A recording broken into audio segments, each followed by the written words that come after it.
안녕하십니까. 진세골 사랑의 집 이사장 주수일 장로입니다.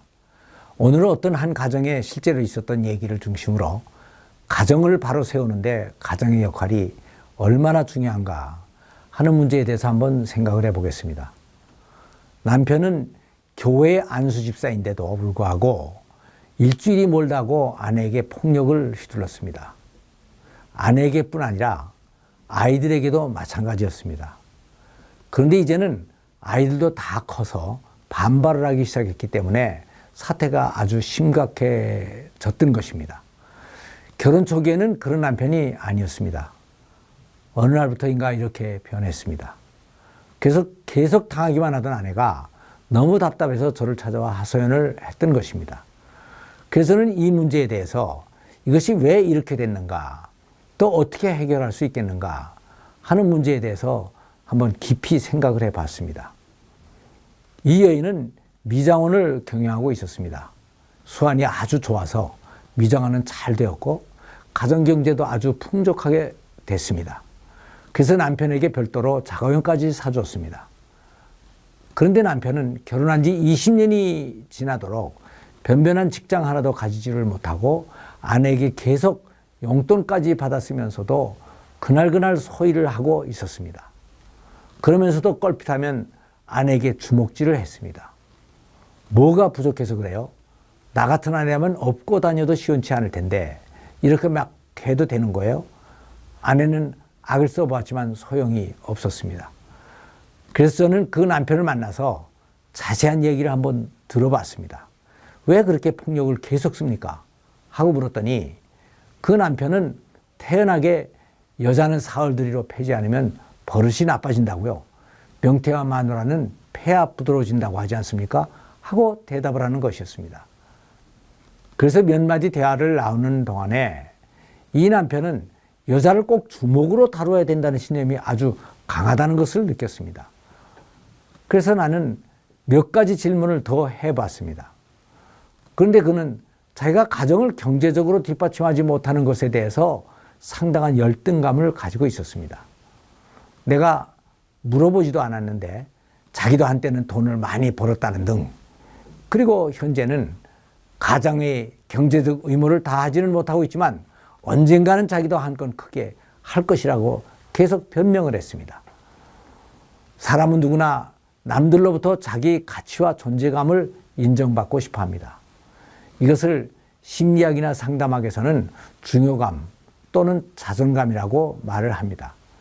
그런데 이것은 자기가 속한 조직에서 자신의 역할을 수행함으로써 채워지는 것입니다.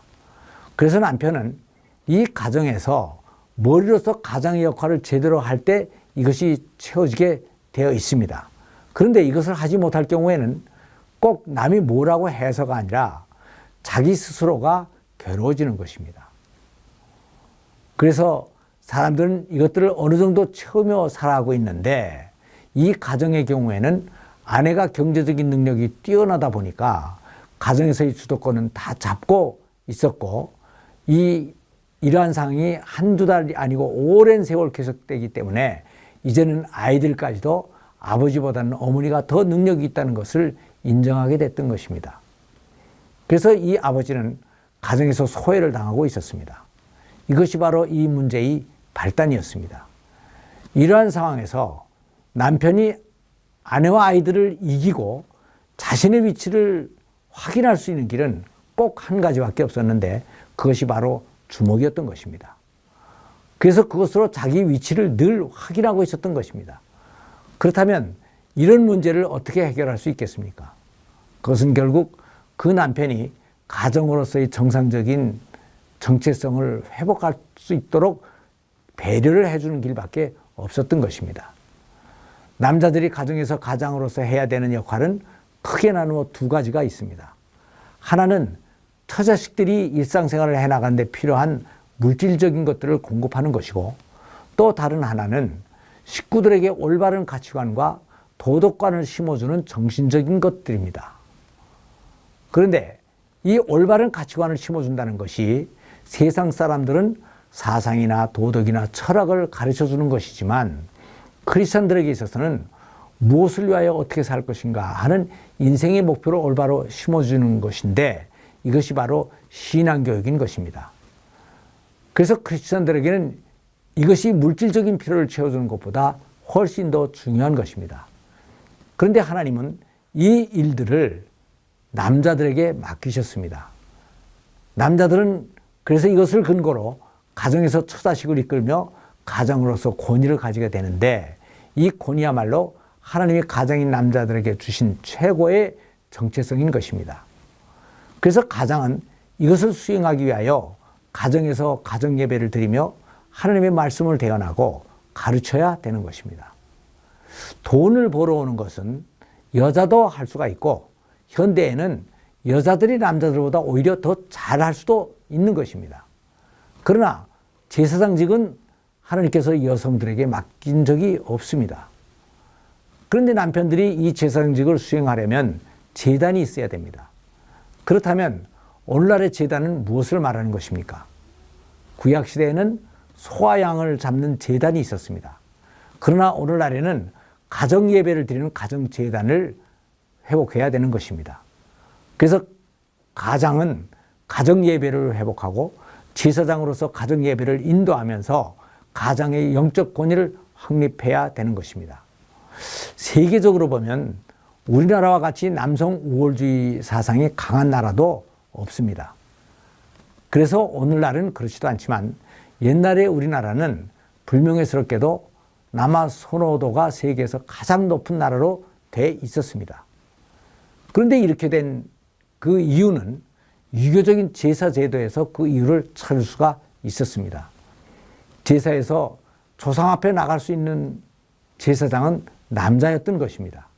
그래서 우리나라의 여자들은 아들을 낳아서 제사의 대를 이어야 죽어도 조상 볼 면목이 있다고 생각했던 것입니다. 물론 이런 사상이 꼭 옳은 것은 아닙니다. 그러나 이것은 남자의 권위가 이 제사 제도에 의해서 살아났다는 것을 확인해 주는 사실인 것입니다. 그래서 저는 남편에게 이러한 것들을 가르쳤고 이것을 깨달은 남편이 가정 예배를 드리기 시작했습니다. 그런데 다행히도 남편은 안수집사까지 된 신앙의 경력이 있었기 때문에 예배를 잘 인도했고 아내와 자녀들에게 성경을 가르치다 보니까 이것을 통해서 자기가 더 반성을 하게 됐고 가정에서 가장으로서의 정체성을 다시 찾게 되었던 것입니다. 그 후에 폭력이 사라진 것은 물론 온 가정이 신앙적으로 바로 서게 됐고 아내의 표정도 훨씬 더 밝아졌습니다. 가장이 바로 서야 집안이 행복해집니다. 그런데 가장이 바로 서기 위해서는 남편이 가장으로서의 정체성을 찾아야 되고 정체성을 바로 찾기 위해서는 가정이 가정재단의 제사장으로서의 역할을 바로 감당할 수가 있어야 되는 것입니다. 현명한 아내는 남편이 부족한 면이 좀 있다고 해서 자기가 남편의 역할을 다 해버리는 그러한 아내가 아니고 남편이 이 일을 잘 감당할 수 있도록 정성껏 뒤에서 돕는 아내인 것입니다. 남편에게 할 일을 주지 않으면 처음에는 잘 모르지만 시간이 지나가면 생각지도 못했던 부작용이 이렇게 나오게 되는 것입니다. 감사합니다.